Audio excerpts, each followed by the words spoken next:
CCDP Spotlight Podcast, Season 2. Welcome to the CCDP Spotlight. Welcome to the CCDP podcast et bienvenue au podcast du CCDP. This is the podcast for the Center on Conflict, Development and Peace Building From the Geneva Graduate Institute of International and Development Studies, where research meets practice in addressing some of the world's most pressing challenges. The CCDP is the Graduate Institute's focal point for research in the areas of conflict analysis, peace building, and the complex relationship between security and development. I'm Jennifer Thornquest, a research assistant and the podcast producer here at the center we call the CCDP. We believe ideas matter, but so does making them accessible. In this show, you'll hear from scholars, practitioners, students, in engaging, clear conversations. Here's a preview of today's episode. For listeners who may not work directly on arms control, why should we care about how small arms circulate across the world? Well, it's important to know how they circulate and also what types circulate, because today we estimate there's more than 1 billion of them in the world. So it's a lot of small arms. Obviously, the vast majority seem to be relatively under control because they're not all used in crime or violence. But we have to understand how they move and what are the types that are used in crime, violence, and conflict, so that we can understand the different ways in which they move from the legal to the illicit. Hello and welcome to the CCDP Spotlight, where we bring research on conflict, development, and peace building into conversation with the real-world challenges shaping today's global landscape. I'm your host today, Jennifer Thornquest. Today's episode, we're exploring the complex dynamics of small arms circulation in Latin America. How are weapons moving between legal and illegal spheres, and how this shapes patterns of violence and governance? Joining me today, he's one of the lead researchers on the project Mapping the Transnational Circulation and Control of Small Arms in Latin America, a project funded by the Swiss Network for International Studies. I'm Nicolas Florquin. I'm the head of data and analytics at the Small Arms Survey. And so I work on a number of research projects in different regions, Latin America, Caribbean, parts of Africa, but also Europe and Ukraine. So looking at both the use of weapons in conflict, in crime, and trying to understand how weapons become illegal. Thank you for joining me today, Nicholas. Thanks for having me. I'd like to get started by asking you to give us a sense of what this project is about and what drew the Small Arms Survey into this collaboration.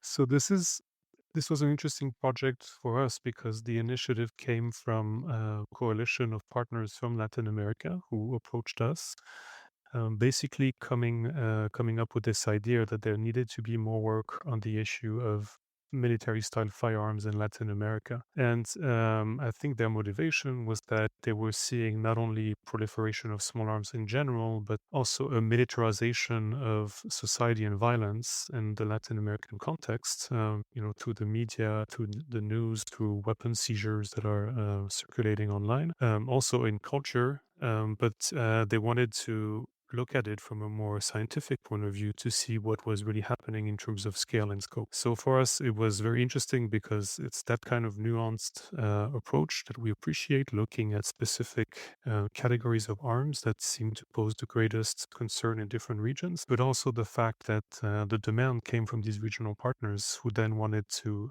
collaborate with Small Arms Survey and the CCDP in doing something about it.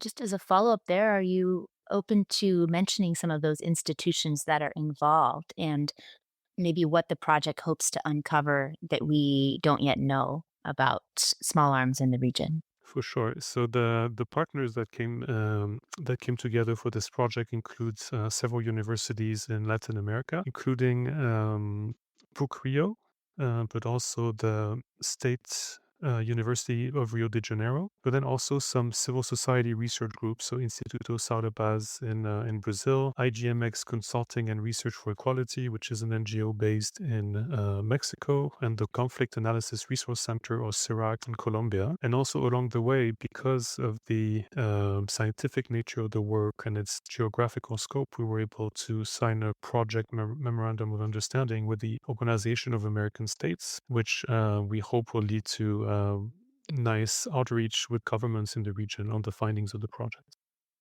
I recognize that the project speaks specifically about military style firearms. And so, for listeners who might not be familiar, what exactly do we mean by that? And why is this category so significant in understanding violence in Latin America? So military style firearms, I think in culture and common perception are represented by weapons like the AK-47 or Kalashnikov rifle, or the AR-15 rifle, which is very popular in the US, for example. So basically firearms that look like weapons of the military, that when they are in the hands of the military or for the military market, they're fully automatic as well. So they shoot the entire reserves of ammunition with one single push of the trigger. So it's really rapid fire as well. So they're very potentially destructive weapons, but we call them military style because there's also many nuances. So now there's weapons that look like military firearms, but that are now designed for the civilian markets.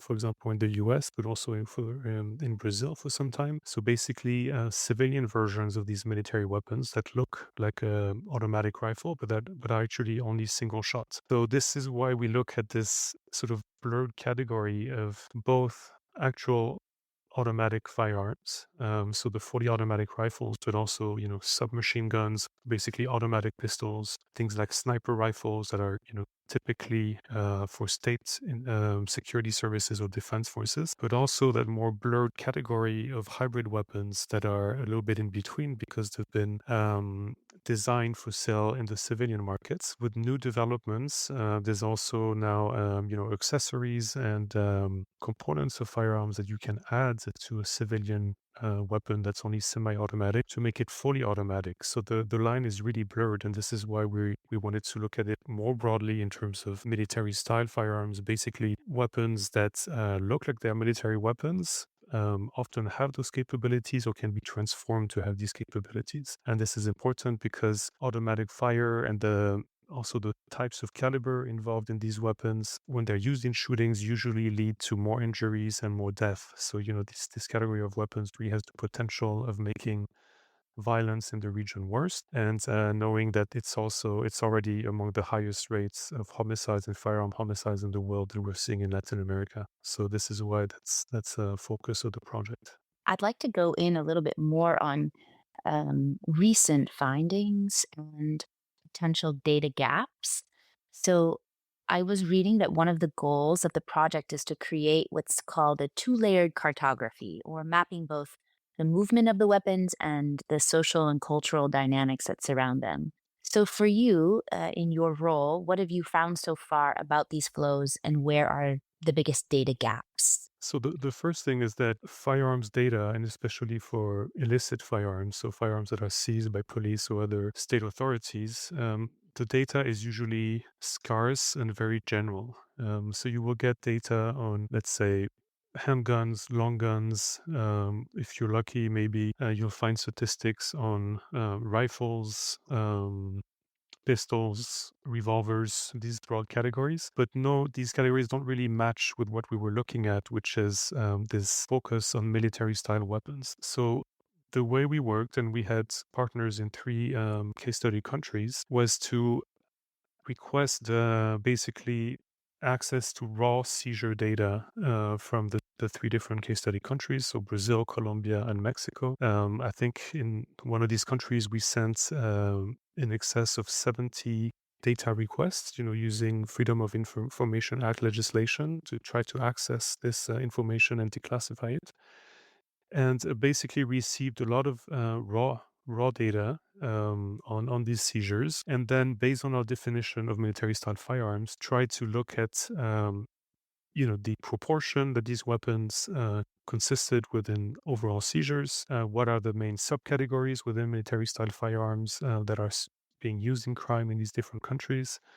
And doing some analysis. So the first report, for example, that came out in Brazil, unveiled that although the proportion of military-style firearms among all seizures in the country is quite small, far below 10%. It has been increasing in different parts of the country, so it is an emerging concern. In Mexico, we have a very different picture where it seems like military-style firearms are among the top categories of weapons seized there. So we're seeing a lot of regional variation in the extent to which these weapons are used by criminals, for example. So that's sort of mapping the problem and understanding, is it the same problem across the region or not? And we're seeing some very different patterns in the different countries, which means that there's also different policy implications, obviously, when the types of weapons are not the same, when the extent of their use is not the same. There's so much we could discuss just just in this conversation, just in this line of conversation that we're having about your data access and the process of getting the information before you're even able to do analysis and how reliable potentially that information is. I mean, not reliable, but complete. For sure. I mean, when you rely on seizure statistics, the advantage is you get access to very potentially, because you don't always get the access, but when you do have access to these sort of line by line databases of seized weapons, it can be very detailed and precise, which allows you to do this fine grained analysis. On the other hand, you're only capturing what the authorities seize, which everyone knows is not the entirety of illicit weapons circulating in a country. And so typically, when we try to look at the bigger picture, and the project also does this to some extent, we look at other research methodologies to triangulate. In the case of this specific project, we also looked at social media sources, and especially norms around posts about these weapons, posts that have to do with gangs, with the military, with the police. And there's a whole ethnographic segment of the project that also looked at the circulation of these weapons in our case study countries from a more of a normative standpoint and social cultural standpoint to understand how prevalent they are as well in public discourse. Before we turn towards a spotlight on one of the countries, I wondered if there's anything further that you wanted to share in the report that you recently authored, either a global perspective or what the data tells us about the region's role in global arms trade. Sure. Well, the majority of them are produced, legally in industries that are accredited to do so or registered to do so. It's important to also understand the legal picture because some of the illicit weapons are diverted from the legal to the illicit. And so, as part of the project, we also wanted to look at the legal trade of military-style firearms. In the region, and understand also from a global perspective, where does the region stand in terms of its small arms trade. The difficulty with the authorized trade is a little bit like the data on the illicit trade, which is that it's quite incomplete as well. There's some international treaties, for example, the Arms Trade Treaty, where states parties are meant to report every year, but not all of them report publicly. So some of that information is only shared with other states. And the Arms Trade Treaty only has 116 states parties, so it's not the totality of the trade.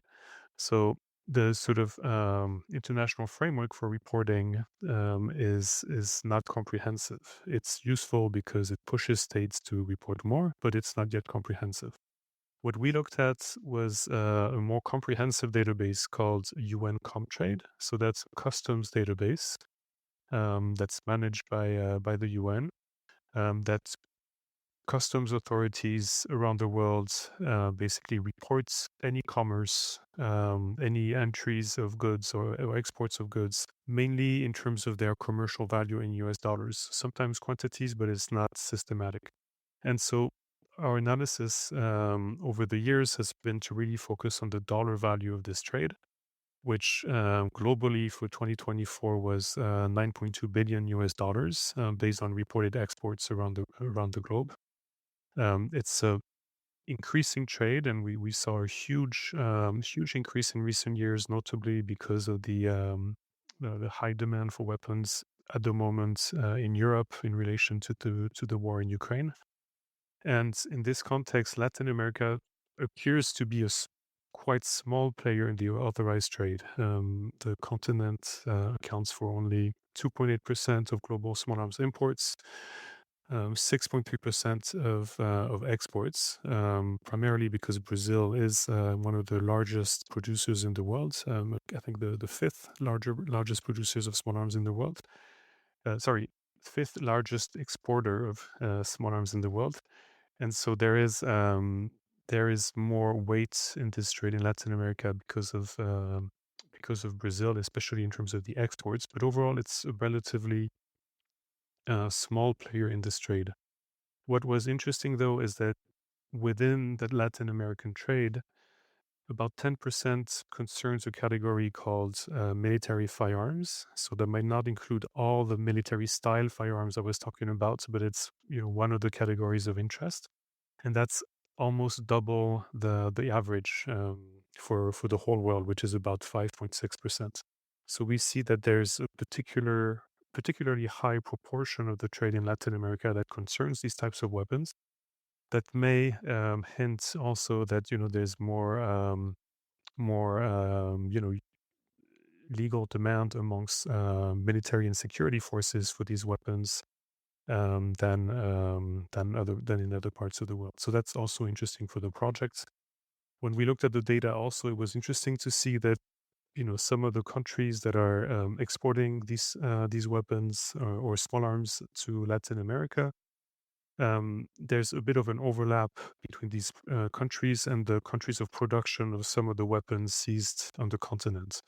So we're not, we're not tracing the weapons individually to particular transfers, but we're seeing that, for example, US-made weapons, European-made weapons, Turkish-made weapons, they're both exported, they're both seized, in crime in the region, but there's also imports from those countries, legal imports coming in.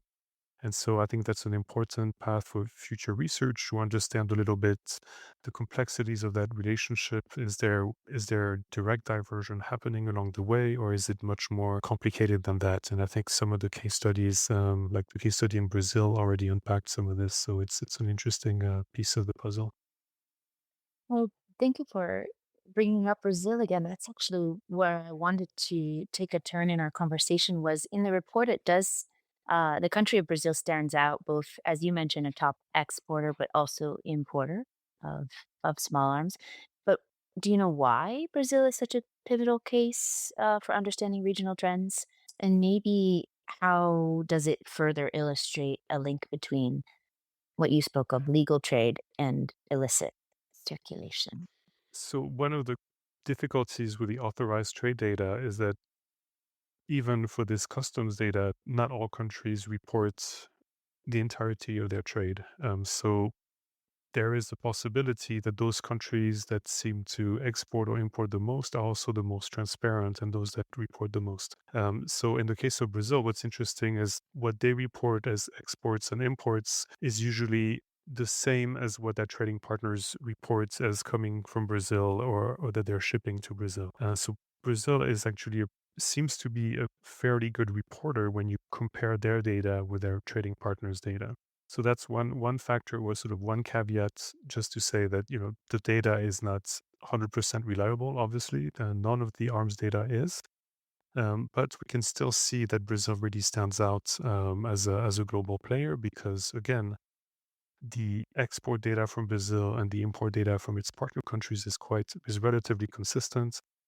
And we see also from other sources, from other information, that Brazilian ammunition, Brazilian handguns are very popular across the globe.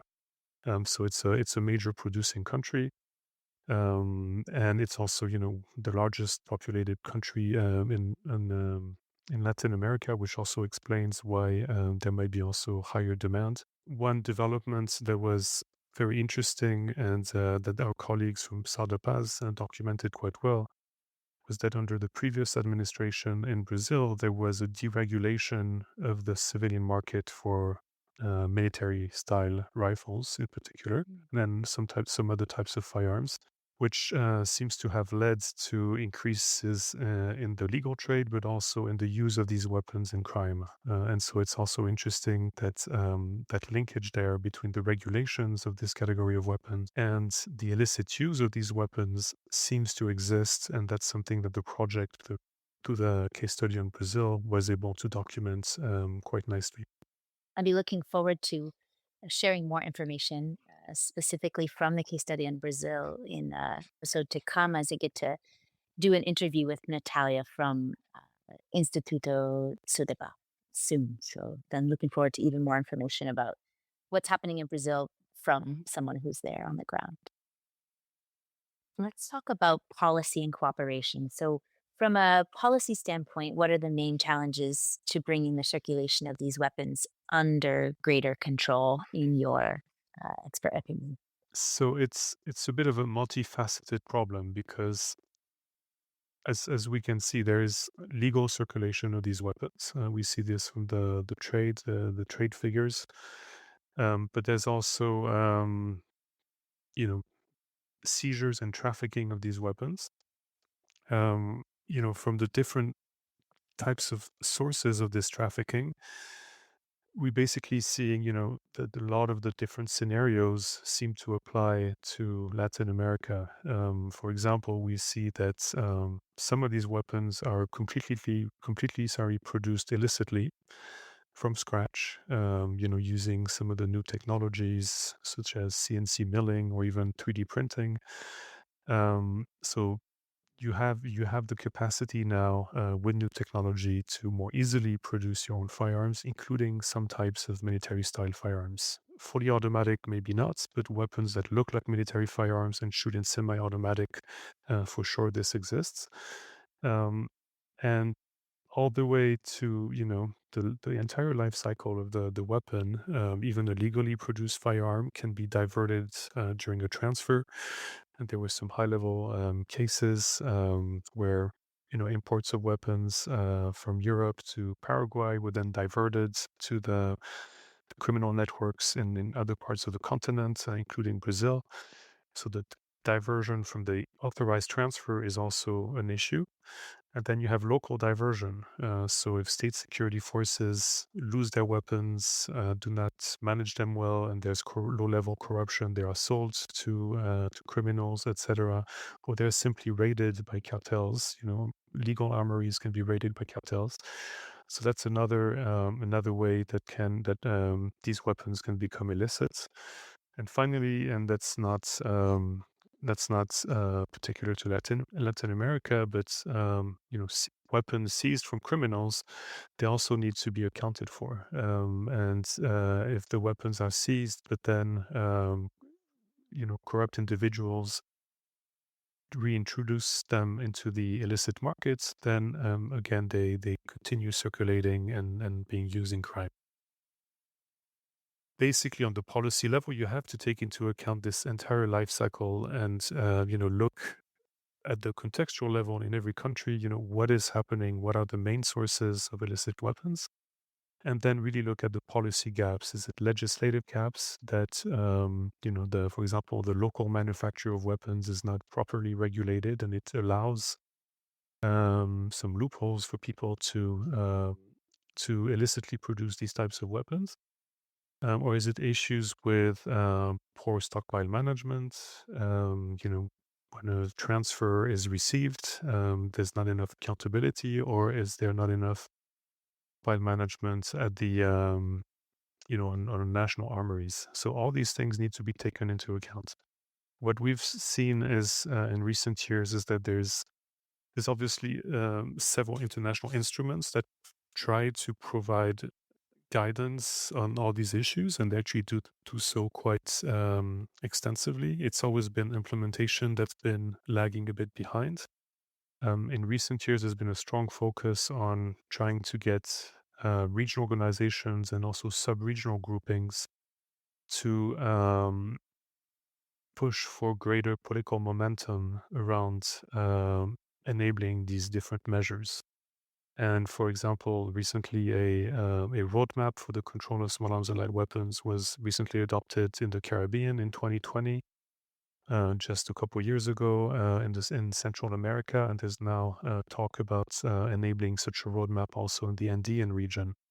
And so the hope is that by getting sub-regional groupings to politically adhere to these roadmaps with time-bound objectives and indicators, this will be pushing countries to implement their commitments at the international level on a more structured basis, and also with partnerships with international partners, which also provides some additional monitoring and cooperation and capacity building.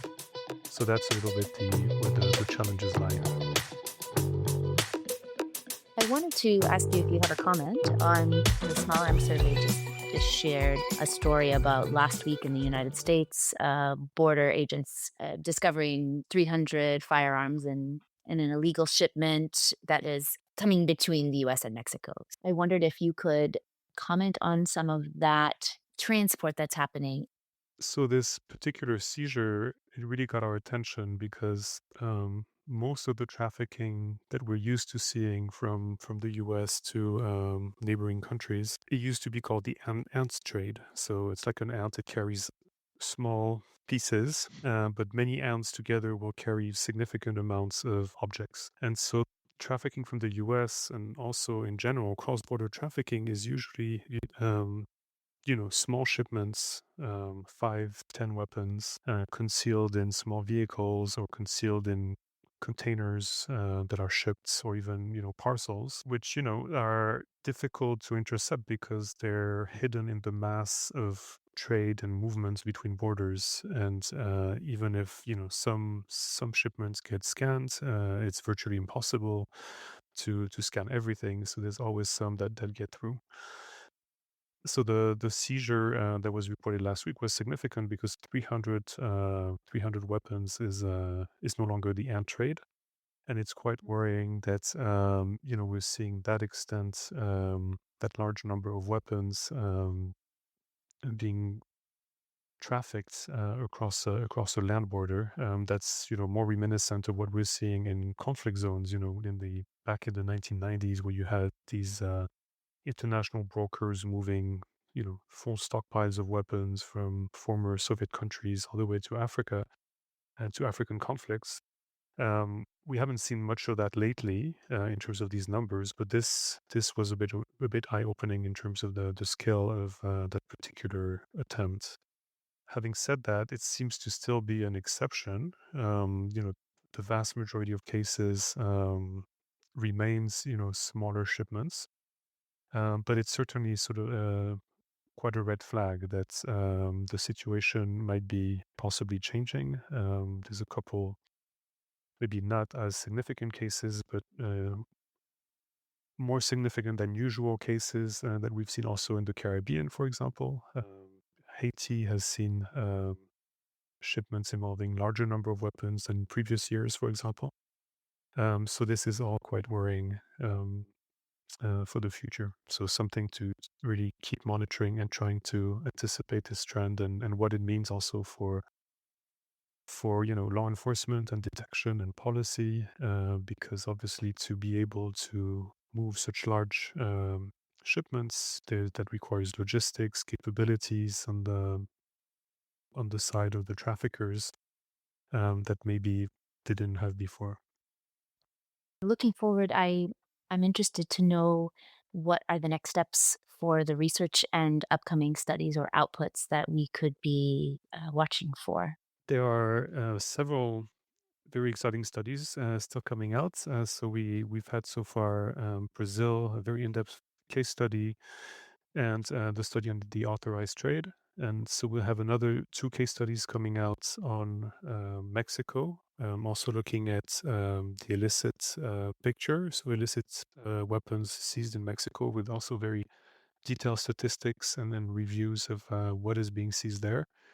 and a similar case study on Colombia. So that's the sort of the package on the illicit the illicit flows of weapons, together with the look at the authorized trade, as I just mentioned. And we, in addition to our analysis of the global and regional arms trade through custom statistics, we're also taking a look at the differences in reporting to different international instruments and databases to get a bit of an understanding of these different sources and what they represent and what the gaps are and caveats for each of them. In the second pillar of the project, we're looking more at the social cultural norms around weapons. And so there's a study that looks in particular at the role these weapons play in social media, looking specifically at Mexico and Brazil. So that's more of a digital ethnographic study, I guess, looking at social media sources to understand the role of the weapons in popular culture, but also in marketing and in other topics. And the third pillar of the project will have a couple studies also on normative development and regulations. And this is led by our colleagues at PUCRIO. And so they have two articles that are in process. One that looks at the role of Latin America in the global process and global processes of small arms control. Knowing that Latin America in the 1990s pushed strongly to address the issue and has a convention to control firearms with the intent to prevent organized crime. But Latin America has also been seen, and that's the analysis of our colleagues, as since then as being more of a follower of international commitments, even though now they're again, I think at the sub-regional level, taking leadership by adopting a number of sub-regional roadmaps to try to address this issue. So they will map out a little bit Latin America's role in small arms control and how they've integrated the global architecture along the years. And they're also working on a separate piece that looks more at the role of civil society in our three case study countries, so Brazil, Mexico, and Colombia. The role of civil society in pushing for these regulatory developments and normative changes, both nationally but also contributing to international debates. So that's the studies. We're also entering the phase of outreach, and so we're also speaking with partners at the Organization of American States to brief their constituencies, so states from the region, on the findings of the research. And so we'll be working with them on organizing some briefings. We also intend to do some events, we hope in Brazil, early next year, to also have some policy dialogues with policymakers from the region. So we're really putting the focus now on the outreach, and very happy also to take part in this podcast so that a broader audience can also connect with our work.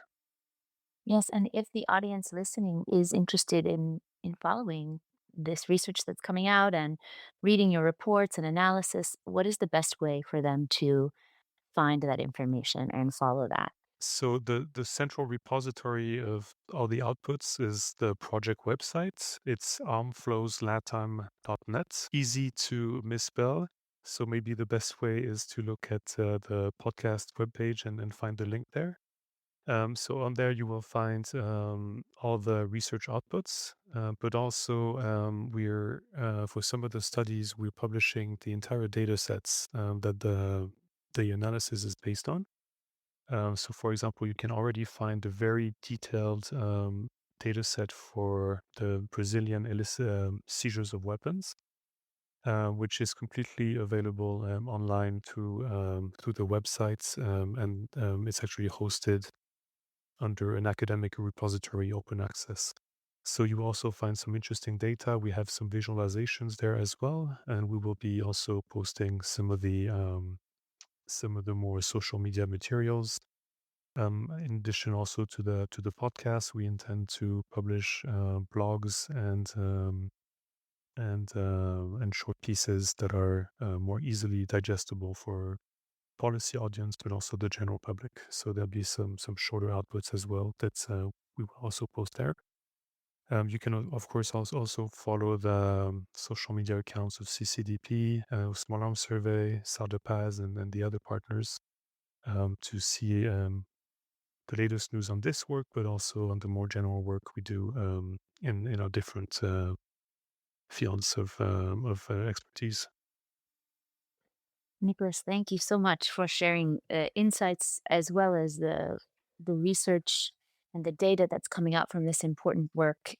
Before I end our conversation, I often like to ask the guests that we are interviewing a question about navigating the state of the world we're in. Is there something in your research or in your findings that is giving you hope to continue going forward in this field? And if so, what is it?